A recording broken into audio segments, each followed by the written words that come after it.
तर रात्रीपासून काहीशी उसंत घेतलेल्या पावसानं दुपारनंतर पुन्हा जोरदार हजेरी लावत भिवंडी शहर आणि ग्रामीण भागाला अक्षरशः झोडपून काढलं।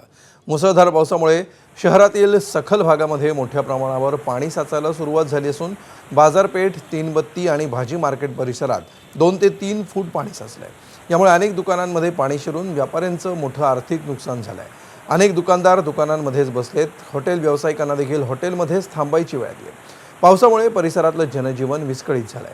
दरम्यान साचलेल्या पाण्याचा तातडीनं निचरा करण्यासाठी प्रशासनाकडून प्रभावी उपाययोजना होत नसल्याचा आरोप केला जातोय। नागरिकांनी त्वरित उपाययोजनांची मागणी केली आहे। एबीपी माझा, उघडा डोळे बघा नीट।